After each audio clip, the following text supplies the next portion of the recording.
And good evening. I'm Joe Spina, and welcome to Frankly Speaking. Paul Crowley, we have a special guest tonight, you know. Yes, we have Tom Goff. What was your title at the? Superintendent of Administration / Special Sheriff. Superintendent of Administration / Sheriff of the Sheriff of Essex County, is that? Special Sheriff. Special Sheriff. Yeah. And more importantly, the first governor. The ancestor to the first governor of Massachusetts. Yes. Never should have brought that up. That's a great story. I like It that. is. Folks, this is unbelievable. We have the first governor, our ancestor, of the first governor of the Commonwealth of Massachusetts. How did that story go? It was first appointed over in England, but never reached the big island of America. Oh, so you weren't elected? Not appointed by the king. Thomas Goff was. We don't even know if he is a relative or not. Exact same spelling though, right? Exact same spelling. Right. But think of the come down from being governor to just a special. Just a special sheriff. You're right. It really was. So we did a show last week, because of the sheriff's race. Right. And fascinating that you and I have known each other a bit, and Paul also. You actually worked within the mechanics of the sheriff's department, and frankly, neither one of us knew very much about how it operates. You more than I, Paul, for sure. Well, yeah, but the key was that we were talking about all the candidates for the sheriff's office and trying to engender some interest in the sheriff's race, which is kind of not a lot of people paying attention to it other than the people running at this point. And I thought it made sense for us to talk about how the sheriff's department functions, and who better than former Governor Tommy Goff. Of course, absolutely. And you said something interesting about the dates that were chosen. And would you like to elaborate a little bit on that? The dates? The dates, the primary and stuff like that, and has significance. Well, I think it came to mind that all of a sudden, we were talking the other day about all of a sudden the primary is going to be on the 8th, which happens to be on a Thursday. Right. It's like unheard of. You have a race on a Thursday. I've never heard of it being on a Thursday. So you almost assume there's going to be an extremely low turnout because of the uncertainty and the fact that there are only a couple of races on the ballot. The sheriff's race and the governor's council. Knowing that there may be a rep's race, a primary, somewhere in the county, but no one knows about it right now. Does that benefit anybody, Paul? I mean, in your electoral experience? There's always a school of thought about, low turnout versus high turnout affecting one candidate or another. I would say that get out the vote effort, whoever does the best job of getting out the vote would be best suited for a low turnout type of event, because all things being equal, you might get, a pretty good vote, but that getting out those extra people make all the difference. If one does it and one doesn't do it, whoever got the vote out will win. To the mechanics.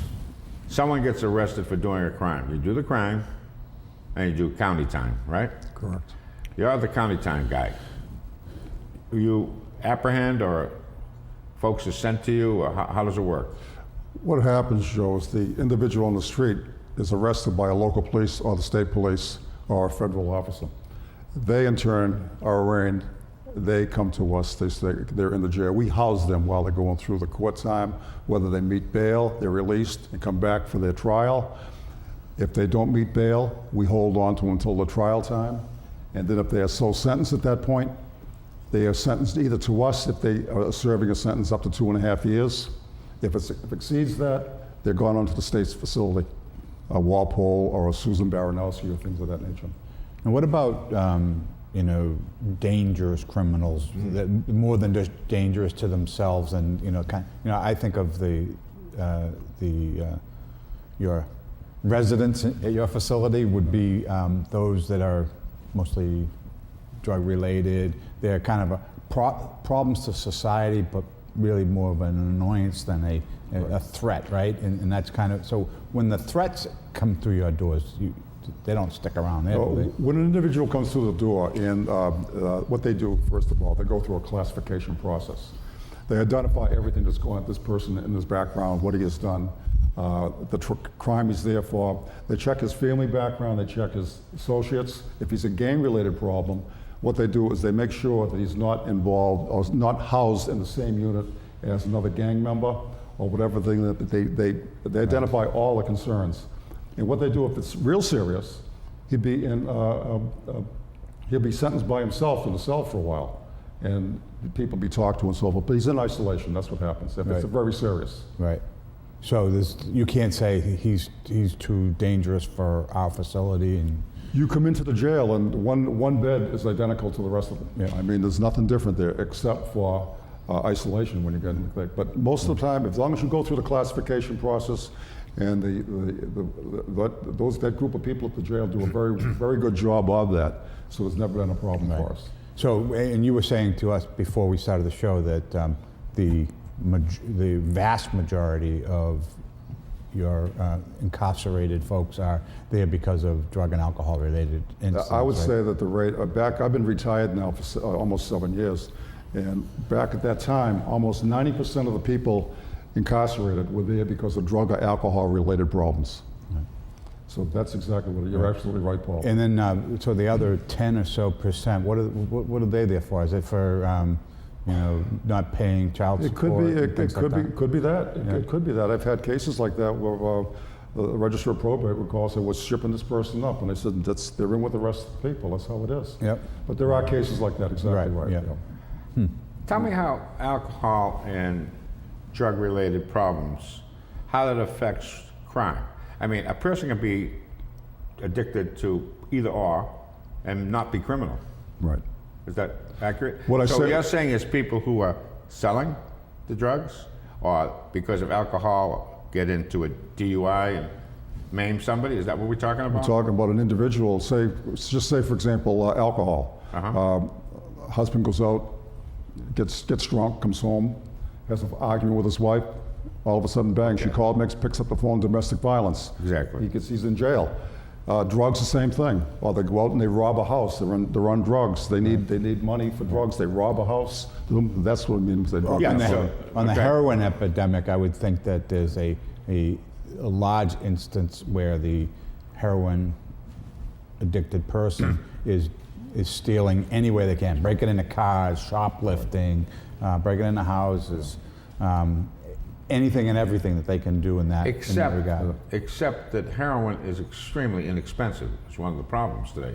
It isn't as if someone has an addiction that's $300 a day habit. It's a very inexpensive. It's cheaper to get a six-pack of beer. It's cheaper than a six-pack of beer. Absolutely right. Yeah, it's like $5 a bag or something. Yeah. So I don't know whether that's an incentive. I think the actions that one takes if they're under the, you lose judgment. I mean, alcohol is not the reason why a guy went home and beat his wife. No, I'm just saying, they had an argument, boom. I mean, there may be underlying issues there too, but I mean, brought out by the alcohol or drug issues. So it brings out the worst in the individual. That's what you're talking In about. some cases it does, sure. You see people's personalities But it's changing the for the crime worse. that's committed is why they're in your jail. Correct. Right. And nowadays, and I know this is probably not a fair question for you, and so I really won't pose it as a question, more just for discussion purposes.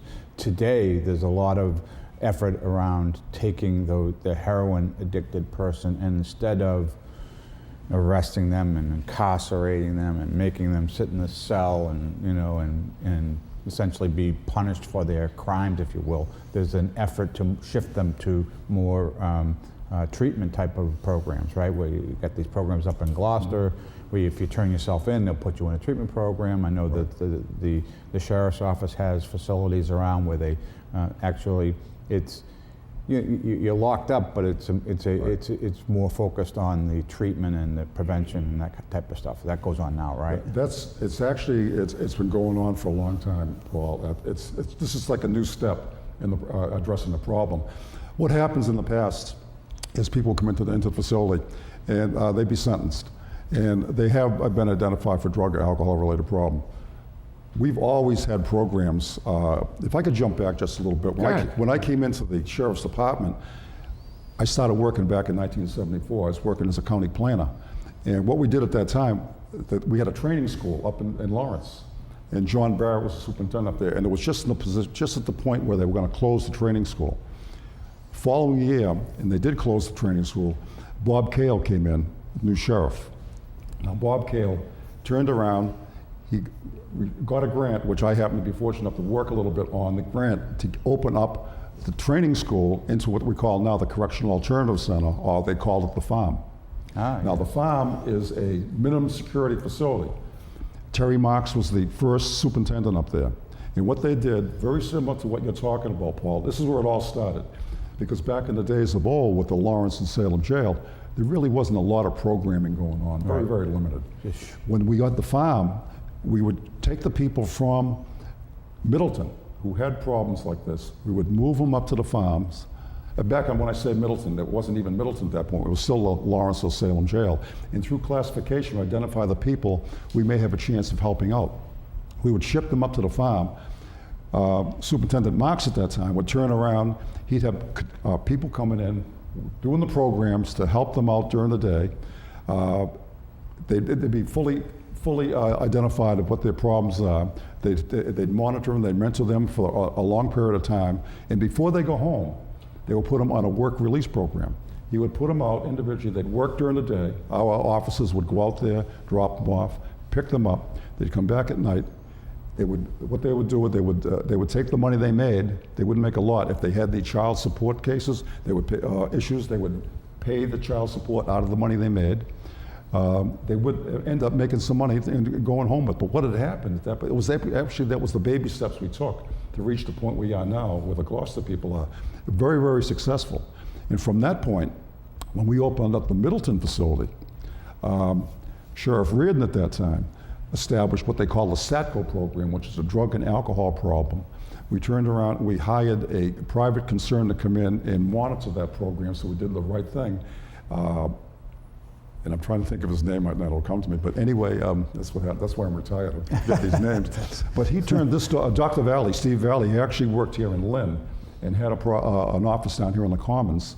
But he identified this, he was the specialist in this means, and he actually had a hospital out in the Worcester area he was involved with, which just addressed these issues on the private concern for people who weren't arrested. Right. But he turned around, he did the program up in Middleton. It turned out to be the best thing that the Sheriff's Department ever did. That program actually expanded all over the state to all the other Sheriff's Departments. Sheriff Cousins came along, it even expanded, it grew further.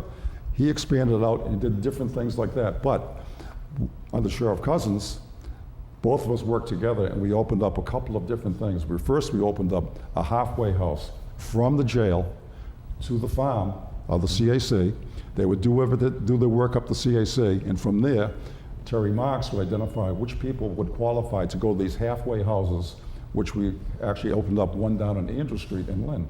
We had 20 people going down there. This was just, at that point, we're just taking baby steps again, identify the people that had like alcohol problems and identified their problems. We're going to the meetings, we're doing all the right thing, but they still had about a year's left on their time. We put them into the halfway house. They had, and what they did, they would pay rent to the people that own the halfway house. They would pay for the child support. They would pay for all their food, and we would supervise that. So in other words, the public was getting a pretty good bang for their dollar, and their issues were being addressed. Question. Right. This program you're talking about, 40 years old. Exactly. Right. Exactly. Seems to be, it's gradually moved. It's getting better and better. Success rates, exactly. Right? Then the question then becomes, why do we still have this persistent problem? I think along the lines, back when we were growing up, Joe, I mean, what the biggest problem people have, okay, you might hear of the bad guys that were into heroin, but most people just had drinking beer. Right. And that's what it was. And all of a sudden, they get into a little problem that elevate and bang out. But now, all of a sudden, I can remember back in probably like in the 80s, it started with the OxyCondons that became an issue. That was never an issue. We're talking about what's an OxyContin? It's just a derivative of heroin. That's what happened. These people get on, and you talk about the cost of that OxyContin pill costs like $80. And these people, they were breaking in the house. That's another reason they were breaking in the house, to get the OxyContins from people who will be getting the pills from their doctors who really didn't need 80 pills when they had a shoulder separation or whatever. You know? So the point being is you had a really good program going in which you were rehabilitating. What about the recidivism rate? I want to say it was very, very good. We identified it, and I don't have the exact number, but I know back Sheriff Cousins identified that figure, and I just wouldn't want to quote a figure. But it was in But it was pretty successful. Okay. It was pretty successful. Just get a lot of with people- different rates for different, exactly. like heroin is probably a tougher nut to It's a tougher crack. thing. Right. That's a lifetime thing with heroin. I mean, you've got to Yeah. really monitor people. on Let me heroin. throw this out to both of you because someone asked this question. It was interesting. We've had a war on drugs now since For the 50 60s, years, right? yeah. I mean, it actually came under the Johnson administration. And that person said, we're actually losing it. You guys concur? Folks out there, do you concur? I'm perplexed. I mean, how can you have a war on drugs and see it get worse over time? You know, I mean, I know the population has grown substantially since that time frame, but you know, we weren't talking. I mean, you were showing us the stat earlier that in 2014 we had 27 heroin overdose deaths In Lynn. Hold it one in second. 2014. Pedro, can you pull that graphic up on Crying Eyes?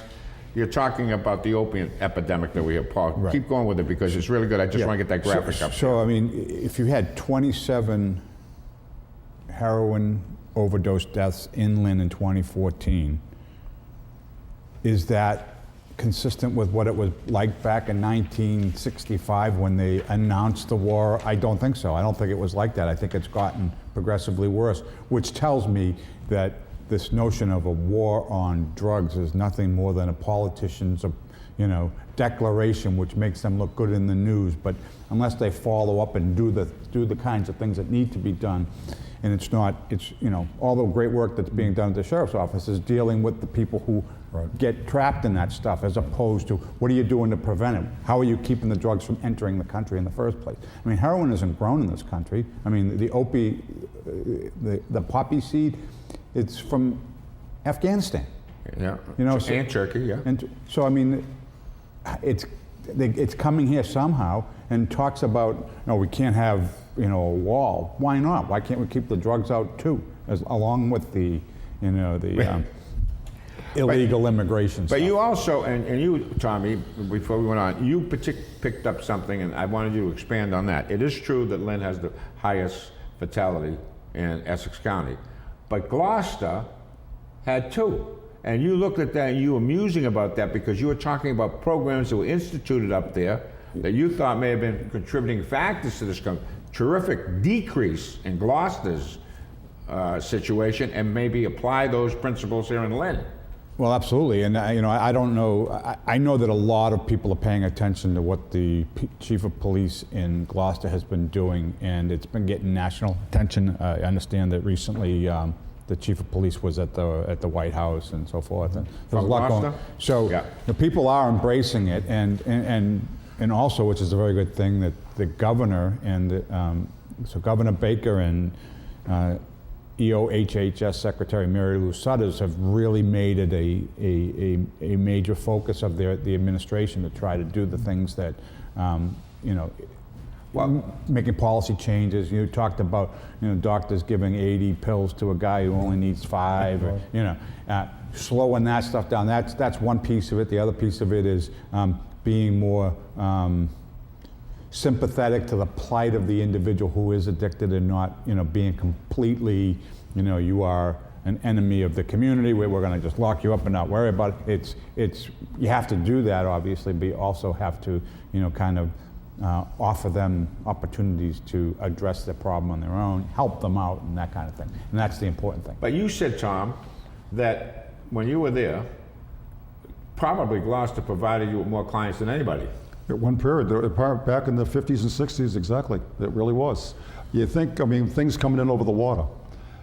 Getting back to the war on drugs, though, Joe, I think it's an ongoing situation here as far as what the law enforcement's doing. I think when you think about the local PDs, they do a terrific job about it. Now you get the DEA involved. Our friend Deanie Staferi, Yes. we talked to him, we go golfing, he's telling me how he's over in Colombia working on different things with the cartels over there, and it's amazing. I wouldn't, those things, the war on drugs it's an ongoing type thing. I think it's just expanded. The drug thing itself has just expanded out. Like I was saying earlier, when we were growing up, there was no such thing as the guys going on drugs. They'd have a few beers. Now that they don't do that. It's gone from the marijuana to the cocaine to everything. It's just, I think that's where the war on drugs is. It's just expanded throughout the population. Right. From a philosophical point, when we use the word drugs, it's a generic term. Sure. And everything gets thrown in there. Cigarettes, alcohol, whatever, right? And they kind of put hard drugs like heroin, cocaine, oxy, and the rest of those into that mix. I think that devalues the significance of how toxic that we should separate. You can't say drugs generically, like kind of sanitizers, as opposed to going right after and saying that this stuff is no good and we should pound away. I think political correctness has also gotten into the way of being able to battle drug addiction. Well, I think that the people, the police, the sheriff, all of the people who are put in positions to try to enforce the laws and prevent this stuff, and deal with it, do a remarkable job. But it's wave after wave after wave. And my thing is, what are the politicians doing about stopping the waves from occurring to the extent that they do? To me, that's a big difference in what's going on here. You do everything you can with it. I mean, I've heard when I was on the city council talking to police officers and Lynn who say, it's frustrating. You grab this kid who's a chronic habitual offender, you lock him up, he goes to court and there's no place to send him, so they release him and he goes right back out and does it again. Right. Wave after wave after wave just keeps coming, and the system can't handle the volume. The volume, right? And so my thing is, the politicians always they talk a mean game. They always, we got this war on drugs. Stop calling it a war on drugs and start doing something to slow down the flow of the wave. And that's my thing. I mean, if you can. Are we talking about? You're talking about the flow of drugs coming in? Flow here? of drugs. So you have a supply and demand situation here, do you not? You do. So are you saying that the demand has increased, or the supply, and then supply creates demand? There's no either or here. It's a combination of things. And my only point is that you want to attack everything. I mean, this is a very unrelated kind of analogy, but Ronald Reagan, when he wanted to end the Cold War, he had like 15 different things that he was doing with impunity against the Soviet Union to try to get, it was economic, it was shows of force, it was building up the military, it was doing all these different things with the sole purpose of defeating. And he also said semantically they were the evil empire, right? Right. So you have to identify and call it what it is. So saying you're having a war on drugs may be an important thing to say, but there's a lot of things that have to go after that or in conjunction with that. Why not say we have a war on specific drugs like Oxycontin or heroin or whatever, and therefore you're more focused, it's laser.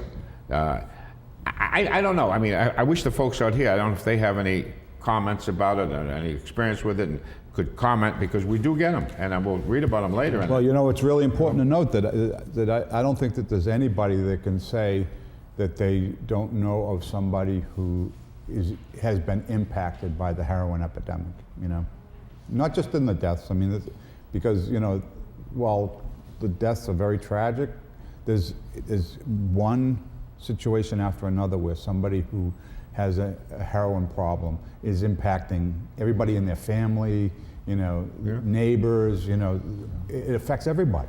Let me ask this to both of you. From your professional experience, and Paula, you deal in these areas a lot, you're a very empathetic guy.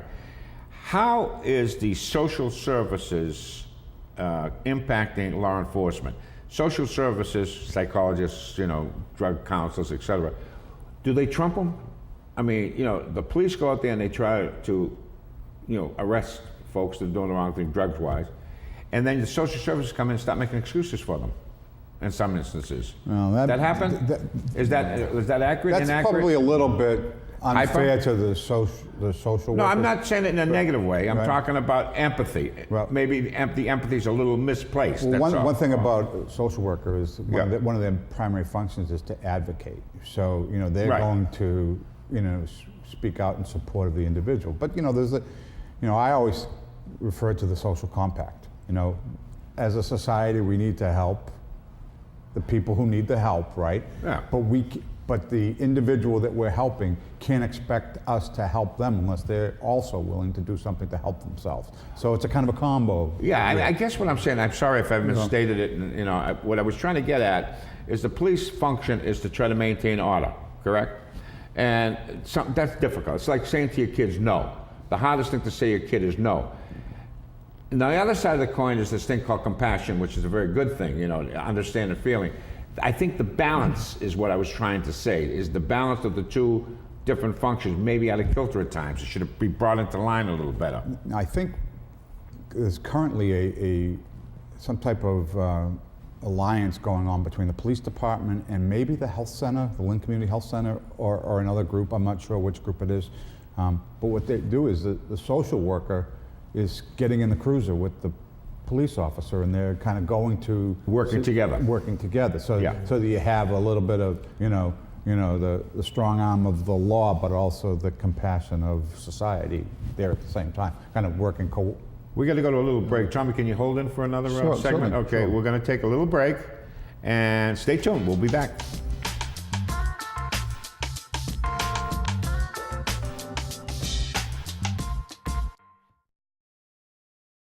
My friend James Gandolfini and I got to know a lot of combat vets over the years, and it guts me that 22 of you are taking your own lives every day. Wounded Warrior Project is here to help.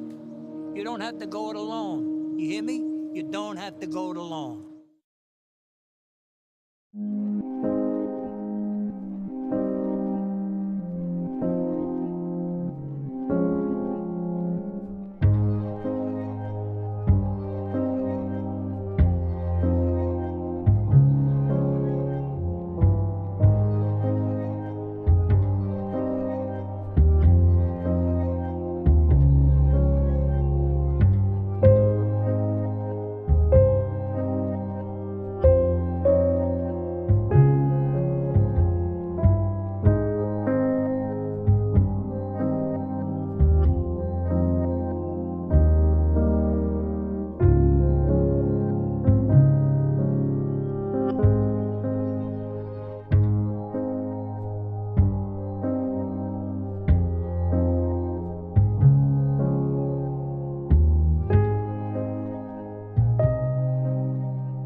And we're back. Frankly speaking, where, by the way, truth is our mission, reality our realm, said as we see it, and frankly as well. And we want to thank those folks who are sending in comments as, Paulie, this is unbelievable. By the way, I'm Joe Spina and Paul Crowley, and our special guest, the former ancestor to the governor of Massachusetts first, Tom Goff, of the same name, by the way. But we got Paul. I mean, this is really nice to see, and thank you. We would like more comments, particularly on subjects of this nature that we're not necessarily expert at. By the way, your bride caught me, on the fact that I had talked about the rise and fall of the Roman Empire, and for some reason I postulated it was H.G. Wells, and correct was Gibbons back in 1770 whatever. Yeah, right. It was the 17th century versus. Yeah, it was 18th century, but I mean, it was back, way back when. Yeah. And I wanted to thank the correction. And if we are fallible. Yeah. We're always looking for the truth, though, right? Absolutely. That's the search. Right, yeah. Truth is our mission, Paul. Yeah. Reality, our realm. Anyways, we got a one from, great to see you guys back. You like that one, Paul? Yeah, that's. And you got that, Tom? I mean, we have an audience here. This is absolutely, this is And terrific. here's the key. Here's the key sentence. 3 words. Truth wins out. That's what he said. Yeah. And he makes a point here, by the way, comment on this. This is a great point. He talks about the police chief of Chelsea said he would not, and he accentuates not, enforce the law of immigration. Chelsea has the highest major crime rate in Massachusetts. Wonder what the local chief thinks of this. I guess he means Coppinger, right? I mean, what is the nexus between immigration and the rising crime, if there is any? Is there? I don't know if we can specifically attribute a rise in crime to the nexus of illegal immigration, but I can tell you that we have plenty of crime without additional people coming into this country and making it worse. And, you know, illegal, legal, we'd rather kind of keep the crime rate down. As it relates to illegal immigration, they're all going to where they feel comfortable. For example, you go where your family is, you know, and if they're all coming to Lynn, or if they're all showing up in Chelsea, that's where they're going to emerge. And, you know, if they're causing crime, you need to address it. Well, historically, if we're honest about it, every time there's been a large concentration of a particular ethnic group coming into this country, before they're assimilated, there is that little toying with, you know, illegalities, right? Your folks are of Irish extraction, and the Irish gangs were well noted. Sure. The Jewish population came as Murder Incorporated, if you remember correctly, historically. My folks were mafiosi, and then you have the Jamaicans with a posse. It seems like, you know, Scarface, remember Scarface? Yeah. And it seems to be what happens, and then everything levels itself out. So when you get this heavy immigration from a particular area, there seems to be an artificial spike. You know, is that happening now? I guess that's the question. And let's go to one thing even more important, is what happened in Orlando, acts of war. And is this attributable to the fact that we can't vet people coming in? Is it jihadism or what? I mean, Well, I got to say, at least, you know, on the surface, the perpetrator here was not an illegal immigrant. Mm-hmm. So it's important to note that. I think that's, you know, we're talking truth here. He did have sympathies towards ISIS, which he stated in a 911 call and that type of thing. His family was from Afghanistan. They were, I believe that they were refugees from the 80s when from Afghanistan. When USSR was, That's true. Yeah. was in Afghanistan. So I got a simple solution to all this stuff. Which is? Stop nation building, stop trying to take over other territories. You know, that's what happened in the 80s. That's what's happening now. The entire North African continent, you know, it's in shambles, Paul. It's in shambles. But you know, the major powers are responsible for it because they allow it to happen. And in some cases, and I believe this, there's a tendency to want it. They want destabilization over there. That's their way towards this globalization. But we get Tom, I get off topic here, you know. But are we at war? That's the issue. Are we not at war? Are these things, is San Bernardino, is Orlando, are these acts of war? I think too, Joe, if you look at this whole thing, you say, it's not just the situation in Orlando. We're talking about mental health issues here too. Yeah. And I don't think that's been addressed in this situation as yet. I don't think this person was quite right in the beginning coming over and doing what he did.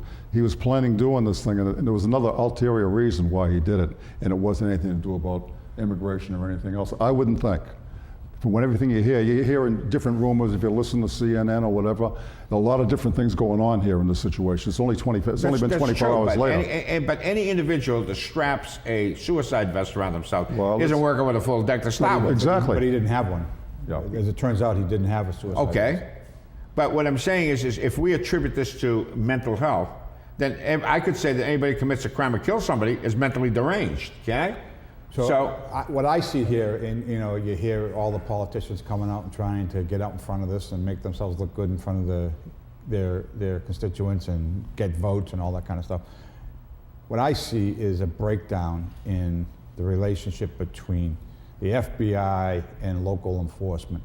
They supposedly looked at this guy on a number of occasions, questioned him, had reasons for concern. They couldn't really act on those concerns, which, by the way, was probably attributable to the political correctness stuff. You know, we don't want to hurt anybody's feelings, so we won't do that. That's one piece of it. And then the other piece of it was when they didn't do anything about it, they dropped the case, they closed it, and they moved on to another one because they have so many cases they're working on. But what a good solution would have been to turn it over to the local enforcement authorities and say, look, we've looked at this guy, we don't really have anything on him, but you better keep your eye on him. And they didn't do that. So what I see here is, it's less about, jihadi and, although it was that. I mean, he claimed that he was an ISIS sympathizer, but the reality is he was a guy that was going to potentially do some harm to us, and we saw it and didn't react to it properly. My question is simply this, once again. Is it an act of war? I can understand everything that you said, mental illness and everything else, but was the act itself an act of war? And was San Bernardino an act of war? Was Fort Hood an act of war? If all of these things are acts of war, then why aren't we at war? I mean, the Lusitania, which was not even an American ship, went down, and we declared World War I, one of the reasons for it, correct? Right. So, the Archduke Ferdinand gets assassinated in Bosnia, Yugoslavia, or pre-Yugoslavia, and World War I happens. One person, one act of that nature. We've had a number of very serious, this was the most heinous of all. Right. Wasn't it? Of all time in our history. Yeah. So is it an act of war? Well, who do you declare war on? On ISIS. So if you conclude that this was, the act of ISIS, you declare war on ISIS. And one thing that I've never seen this president do is retaliate. Measured responses. You never see that with this president. And under George Bush, under his father, under Ronald Reagan, every action was met with a response. They would fly into Afghanistan and ba ba ba ba boom, and you guys want to mess with us? Here's what we do when you mess with us. There's none of that going on. So the ISIS people and who they're trying to get to do their bidding are free to keep going, right? Thomas, during World War II, we suspended civil liberties to some level, did we not? We took Japanese people who were American citizens born here, put them in concentration camps, right? We put German nationals, and not German national, ethnic Germans in concentration. We did also monitored the Italians in this country. That was considered prudent, right? We're doing none of this now. In fact, if you have somebody who suggests to put a temporary ban until you're able to realize the significance of it, all hell breaks loose. The ACLU's gone bonkers. They try to blame Orlando on Christians. Would you believe it? Joe, they do have a situation where the federal government comes in with a judge to look at, and it comes into jails and to look at all the immigration issues. And the ICE team comes out and they make a big sweep and they bring these people in. Bring a judge in, they identify them, identify what the crime is, and they ship them right out. They're shipping them back home. So these things, it is being addressed on a very, very, very small basis, but they are doing that. But I think, when you think about what's going on with the Orlando and the other situations, how possibly can the FBI keep up with all this? Right. They must have to expand that department 2 times over. They have to. I don't know how they can keep up with it. How do we take care of World War II? We had 16 million people involved in World War II, right? Mm-hmm. Out of a population at that time, which was only about 100 million. That's a huge percentage. So if you're serious about taking things on as FDR was, on a 2-frontal war, by the way, which we finished in 4 years, there was a will and identified the protagonist, right? We first have to do that and then have to take a full measure of going after them. So if you cut the snake's head, the snake dies, doesn't it? And the head happens to be over in between the Tigris and Euphrates River Valley, otherwise known as Iraq, formerly Mesopotamia, right? Mm-hmm. So that's the whole point. The question simply becomes, you have 49 people dead, and that's not counting the 53 that may not make it, right? Right. That's horrific. And it's zeroed in on one, and what they're trying to say is, well, these folks were gay and it was a hate crime. Anytime you kill anybody, it's a hate crime. That's a good point. Yeah. Yeah. And so I'm just, I'm not a fan of war. I didn't like the invasion of Bush Sr. I didn't like the invasion of Bush Jr. I agree with you, Paul, that nation building is a waste of time it's not in our best interest. I'm kind of Rand Paulish on this one here. But if there's going to be a war, why allow ourselves to be cut in 100 little pieces and, we're going to end up bleeding to death unless we turn around and do something serious and take it seriously. If you have a president that can't come out strong and say, this is it, and sending 300 Marines and special op forces over there, let's get down to business. Let's just go in there and boom, boom, boom, boom, boom, and cut the head, Well, that's it. I mean, I remember, I can't even speak to the specific events, but over the many years that we've had things happen, like the Beirut bombing and things like that, you saw a response. The president got pissed and he went and he did something about it. Here, we got the president says, it's all because of guns. I'm sorry, it's not about the guns. Yeah. The guns don't pull the trigger. And there's 300 million guns in this country, and we're not going to get rid of them all. So what we need to do is put them in the hands of responsible people and get them out of the hands of the irresponsible people as best we can. In your experience in law enforcement, or in an aspect of it, what is the general consensus of the people, police officers, sheriffs, and the rest, on this argument over guns? Do they think that they should be restricted and that there should be amendments made to the Second Amendment to the Constitution, or do they think that guns are actually a net positive? Do you know? Well, I think there should be, there are restrictions. You have to be licensed to carry a weapon. That's step number one. Okay. So you come in locally, you have to come in, you see go down to the police department, you fill out an application, go through it, and you do it. Everyone in the world shouldn't have a gun. I mean, in my estimation, a lot of the wrong people are out there looking for the guns. So you identify who should and who shouldn't have guns. Right. And then again, now you have the people who sell the guns. I mean, why are we selling high-profile weapons, rifles and so forth? And so it doesn't make sense to me, personally. Yeah. But I mean, locally, I think that local police and I think the insurance people, we all feel the same way. I mean, they shouldn't be out there into the degree they are. They should be very much controlled. Aren't the police departments outgunned? They're going to have, they are. I mean, unlicensed people are carrying a gun. The wrong people are using these guns. They're causing all these issues. Right. I don't know about this individual out in Orlando. I didn't even know if he was licensed. He was. He was licensed.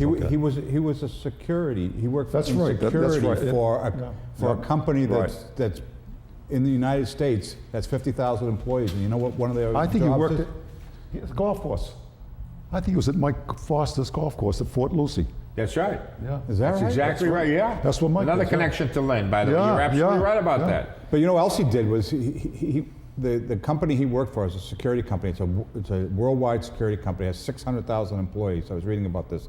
In this company, one of the things they do in the United States is to distribute the illegal immigrants to different parts of the country. Oh, isn't that wonderful? I mean, talk about that. Now, last week we talked about the 3 most peaceful states in the nation. Maine, number 1, Vermont, number 2, and New Hampshire, number 3. Every one of those states are heavy gun-toting states, okay? They're also very rural. Right. They're also rural, too. But the point is that you have to take a look at guns. Is it a net negative or a net positive? The Second Amendment. By and large, it's probably a net positive. There are negatives to it. You cannot deny it. I agree with you. What's a person need a bazooka for? You don't need a tank in your backyard. However, if you disarm the populace, which is the ultimate dream of progressives, they're at your mercy. How can abiding citizens resist a government that's tyranny, bent on tyranny? You can't unless you're armed. Right. That's what they want to do. I mean, the long game, and the progressives play the long game better than anybody, is to erode away civil liberties, little by little, little by little. It's called, the eventuality of incrementalism, or something to that effect. It's a slow creep. You don't even notice it happening, and before you know it, you're at their will. There was criticism in the way that the police force and the SWAT team took care of business in Orlando by quote-unquote progressives who thought it was the militarization of the police. Came in pretty handy. Well, from what I understand, the reason why they have to wear the outfits, they look like, from some type of electronic game, Xbox, is because rifle shots can penetrate a vest, a bulletproof vest, but the gear that they wear prevents them from getting killed by rifle. So that's the purpose for it. Makes sense, right? Yeah. And they actually try to save lives by doing what they do, and it does. So I don't know. I mean, this is where I don't understand. You're at war, you're not at war, and I think we're at war.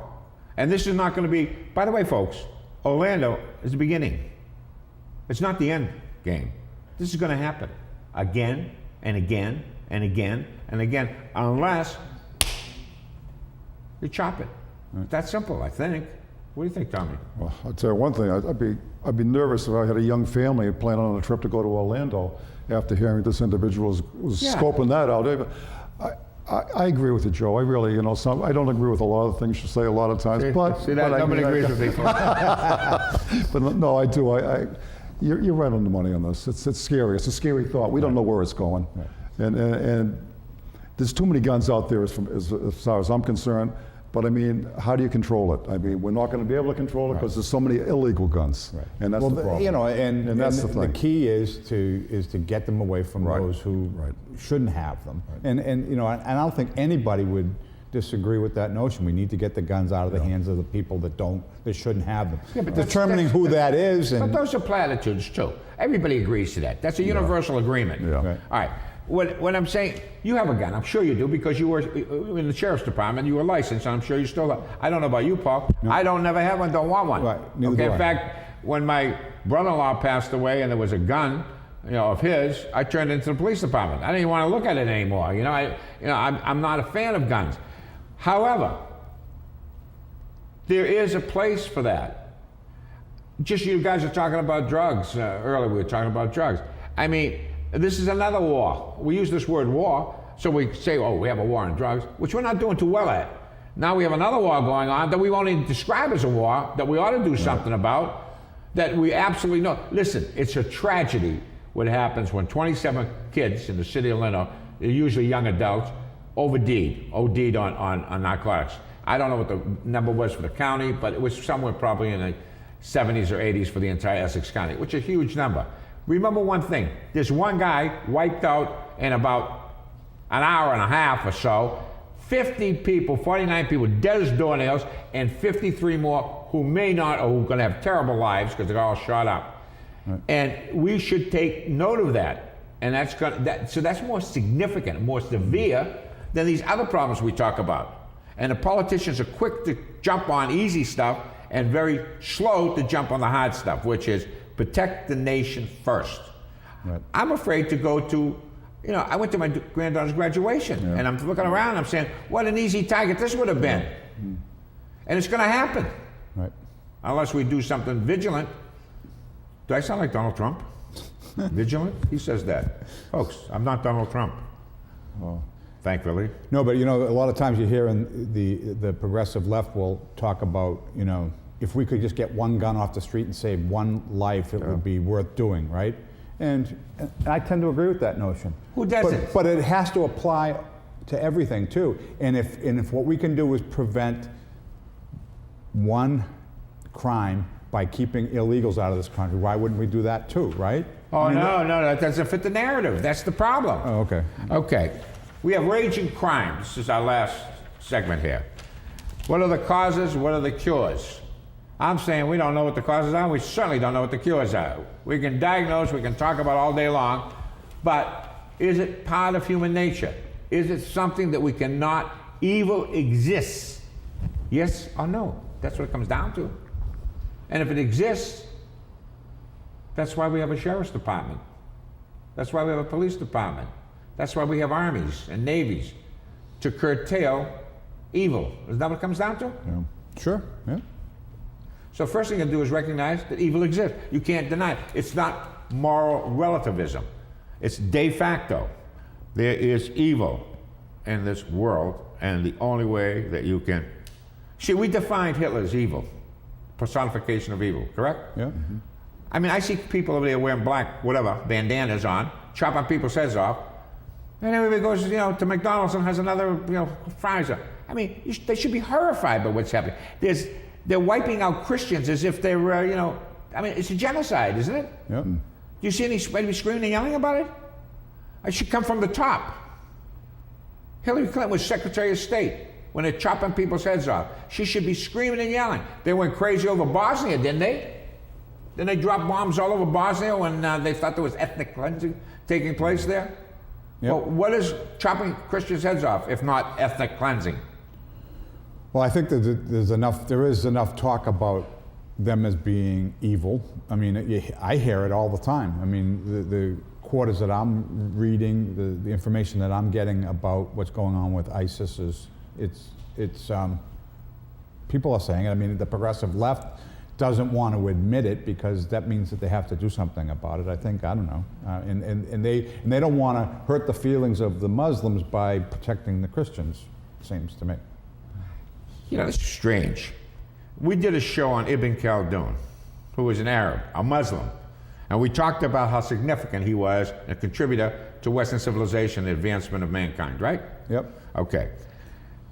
There is no question that Islam as a religion is not what we're talking about with this ISIS. They are a perversion of a religion, okay? Christianity, my religion, had its moments too. Right. And you clean it out. We're not monolithic. Christians aren't monolithic. Neither is the Islamic faith. So if you go to Bosnia or Albania, which are European nations, right, who are Muslim nations, they have an entirely different view. They don't walk around, the women don't walk around in the traditional outfit, right? In Indonesia, which is the largest Muslim nation in the world, it's hardly Arabic. It's an entirely different ballgame. Right. So I'm saying, just recognize that this particular group have taken their religion and perverted it. Just like, remember the guy Jones down in Guyana? Yeah. He had they were all Christians, right? And when they all drank Kool-Aid. Yeah. Right. So perversions take place. Recognize that. That doesn't negate the goodness of a religion or any religion. Right. We have a couple of minutes, Tommy. Some thoughts on anything. Tap dance through here. Wally, how about? Yeah. Well, if I can, yes. I remember you were saying something about the two things that government, the two biggest enemies to government are religion and the family unit, right? And I think Enemies of government. Enemies of government. Competition, yeah. And I think that's worth noting. It's interesting how our president won't go after a particular religion, but will generally talk about how religion in this country is no good. That's happening in Europe. Oh. The same thing. So on another show, we should talk about this topic. It's interesting because if government is the agent of control, if its ambition is to control, which it is, its purpose, then it wants to get rid of its competition. Yep. And what's its competition? Religion and family, which are the ones that set rules. Right. Remember that old saying? Rules and laws, too many people think they're simply suggestions. Yeah. We ought to get away from that, right? Yeah. On that note, folks, I hope you enjoyed it. Don't forget to send comments in. Tommy, thanks for being here, Governor. Thank you, Joe. Thank you for having me. And one of the great social work engineers in the city of Lynn, Paul Crowley, partner in crime. Make sure you comment on Facebook and use the, if you want to replay the shows, we're on YouTube. Check us out.